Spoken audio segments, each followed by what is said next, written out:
Alright, so here is an introduction. I don't have the wall up yet, all the way, but it's going to come all the way out to, let's see, this brick right here and go across. So it's going to come right almost to this pomegranate tree. So I have my pomegranate in here, and then I've got blackberries and raspberries over here, along with some like potatoes, onions, garlic, and things planted along there in the understory of the berries. And then I've got, let's see, some empty space right here that I have some more trees I still have to put in that I haven't done yet. And then I come over here and I've got my peach tree with a bunch of strawberries and peppers and a couple raspberries at the base. I've got one of my citrus. This is a Washington Navel. And then I've got I think it's a jasmine bush, the white flowers. And then I have some things that I'm growing at the base of it that'll help hold some water back in the soil. I've got one of my just barely sprouting guava trees. That's I think a pineapple guava. I've got a plum tree right here. I've got a fig. That's one of the ones I have to put in the ground. It's about 6.5 feet tall. Just a couple of the little boxy bamboo trees or bushes. I've got a bunch of strawberries and more peppers and some comfrey planted around my cherry tree. I have a fig tree. This one's about 3 feet tall, and that's a mission fig. I've got another citrus, a bunch of flowers and other things planted around it to fill in space, and some peppers, some mint, some sage, some chocolate mint. Let's see, what else have I got? Some basil, more comfrey, some other flowers. I've got another blueberry bush in the ground, different from my 2 blueberries over there. Got that blueberry next to the chicken, and that little blueberry. They're both next to my little barbecue center over there. And back to this guy. So then I've got over here, this is another buried but barely coming out of the ground guava tree with some flowers planted there. That's just ground cover that I've let grow up to keep the soil damp. I've got my lavender right there. We've got some ivy that'll be coming up and covering the fence line, so you won't be able to see the chicken wire in the future. I got another fig right here with, again, more comfrey and other plants and peppers planted around them. I've got a larger guava tree right there, which got broken by the storm, so we'll see if it survives. And I've got, this one is my nectarine, which is doing okay. I got another fig.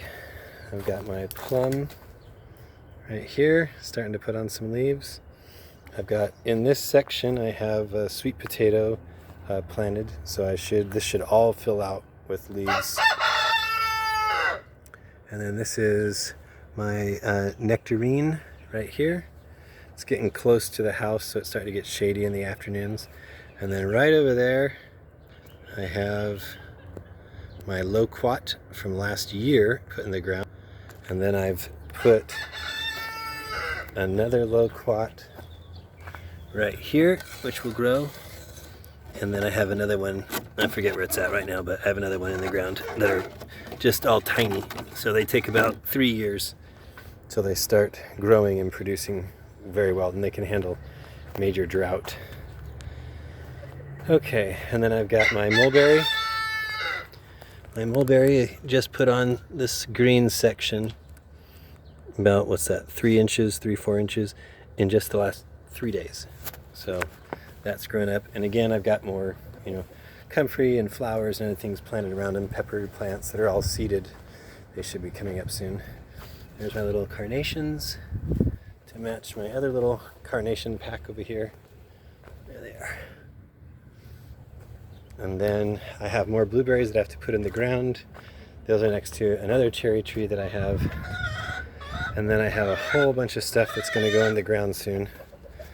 A bunch of flowers and things. What I've been starting to do, as you see over here with this Black Mission fig tree, is I'm starting to put like a culture of flowers around each one, and then other things too, but I'll kind of have like a flower represented at each of the bases of my trees.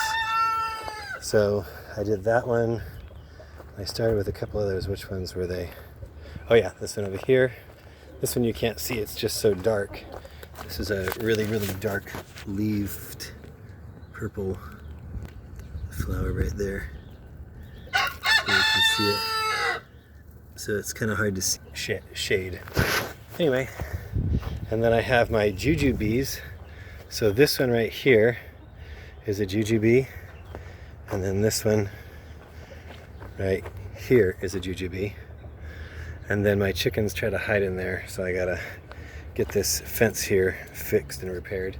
But they like to hide inside there and lay on eggs. You can see her right there. There she is. Alright, and this is usually where I keep some of my collards and other greens. And then I go back. This is all my orchard, so then we enter this door. I've got a sign that says Chicken-topia, and come in here, and this I haven't worked as hard on yet, but I've got my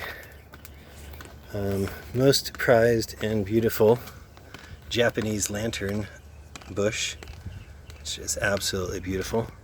Once it gets to be 6, 7, 8 feet tall, it'll be immensely gorgeous. I started my little experiment of feeding the chickens. They can't root it out, so I'm going to build about 5 or 6 more of those for them to eat grass. Those are my nasturtiums. They're beautiful. They like to vine up. And then behind it I've got some collards. You can see all the yellow flowers from the collards. Collards or kale, one of the two. And then I've got Julie put this one in, her hydrangea. And then I've got, so these vines coming up there and there are passion fruit. We'll see if we can get those produced in about a year or two. And then over here in this section I've got my largest guava tree, and then I've got another citrus, and then I've got this bushy thing right there is a citronella plant, and then next to it you can see is it looks like a peppermint, and then an aloe vera, and then over here I've got, I can't quite tell, it looks like some sort of herb sitting on the ground next to this tree, which is my apple tree. So it's kind of hard with the lighting in here with the stupid sunset. It's making it hard to see what kind of tree it is. But that's a 5 variety apple tree. And of course I have the red-tipped foot, as you can see here in the center. So the birds like to play around and eat bugs underneath that. And then this got kind of taken over by weeds. I'll get to it later. I have some mint here growing, and then a couple of the starts of flowers and comfrey over there that are coming up out of the ground finally. And this is my massive parsley bush, like 3 feet tall, but tastes exactly like parsley. Nom nom. And then my chocolate mint hiding in here, protected from the birds, the turtle birders. And then I got another. This is my strawberry guava tree, which I really, really like. Surrounded by, again, that's a, whatchamacallit, comfrey plant that I planted. And then this is my lone survivor.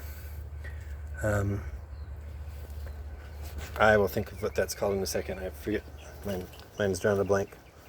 And then I've got my little comfrey patch, which I'm going to be wearing a bunch of little comfreys all the way across this little section right here. Anyways, that's just my slow review. We've got Henry's little bunny rabbit right there. Right there. I'll get him something to eat in just a second. And then our chicken coop, which they don't generally use. Sorry, everything's really helter-skelter right now. We're just trying to get things kind of caught up on, and I'll do another video in a little bit, and we'll show what it looks like after about a month when it looks beautiful in here. Anyways, good luck. Have a good day. Miss you guys. Bye.